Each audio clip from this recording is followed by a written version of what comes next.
जय मसीह की दोस्तों। आज हम परमेश्वर के वचन से एक बहुत ही शक्तिशाली और जीवन बदल देने वाला अध्याय सीखने जा रहे हैं। भजन संहिता अध्याय 32।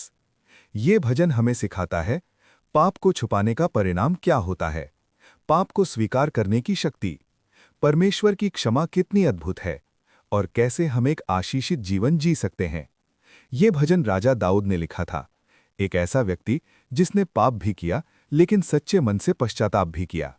सच्ची धन्यता क्या है? वर्ष 1 से 2। धन्य है वो जिसका अपराध क्षमा हुआ। यहां दाऊद एक गहरी सच्चाई बताते हैं। सच्ची खुशी पैसा, नाम या सफलता में नहीं है। सच्ची खुशी है जब आपके पाप क्षमा हो जाएं, जब परमेश्वर आपको दोषी न ठहराएं। मुख्य संदेश: दुनिया कहती है खुश वही है जिसके पास सब कुछ है, लेकिन परमेश्वर कहते हैं खुश वो है जिसका पाप क्षमा हुआ है। उदाहरण: एक व्यक्ति बाहर से बहुत सफल दिखता है लेकिन अंदर से टूटा हुआ होता है। लेकिन जो व्यक्ति परमेश्वर से मेल में है वो सच्चा आनंद पाता है। क्या आपने अपने पापों को परमेश्वर के सामने स्वीकार किया है? क्या आप सच्ची शांति में जी रहे हैं? पाप छुपाने का दर्द। वर्ष 3 से 4। जब मैं चुप रहा तो दिन भर कराहता रहा। दाऊद बताते हैं कि जब उन्होंने अपने पाप को छुपाया, उनकी आत्मा दुखी हो गई, उनका शरीर भी कमजोर हो गया। सच्चाई: पाप हमें अंदर से खा जाता है। गिल्ट यानी दोष भावना हमें चैन से नहीं जीने देती। जीवन का उदाहरण: जब हम गलती करते हैं और उसे छुपाते हैं तो हम बाहर हंसते हैं लेकिन अंदर टूटते रहते हैं। इंपॉर्टेंट पॉइंट: परमेश्वर हमें सजा देने के लिए नहीं बल्कि सुधारने के लिए दबाव डालते हैं। पाप स्वीकार करने की शक्ति। वर्ष 5। मैंने अपना पाप तुझ पर मान लिया।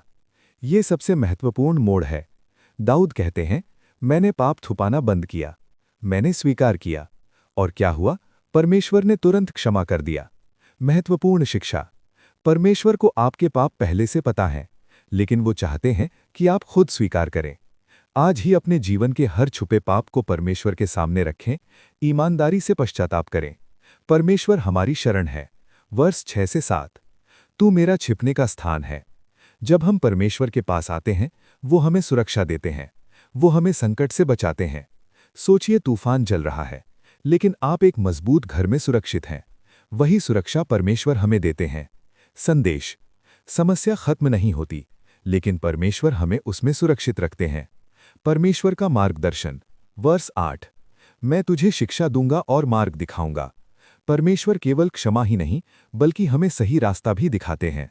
महत्वपूर्ण बात: परमेश्वर चाहते हैं कि हम उनकी आवाज सुनें। वो हमें जीवन के हर फैसले में मार्गदर्शन देते हैं। प्रार्थना में समय बिताओ, वचन पढ़ो, पवित्र आत्मा की आवाज सुनो। हठी मत बनो। वर्ष 9। घोड़े या खच्चर के समान मत बनो। यहां एक चेतावनी है। कुछ लोग तब तक नहीं सुनते जब तक समस्या ना आ जाए, जिद्दी होते हैं। परमेश्वर कहते हैं, समझदार बनो, पहले ही सुनो। दुष्ट और धर्मी का अंतर। वर्ष 10। दुष्ट को बहुत दुख होगा।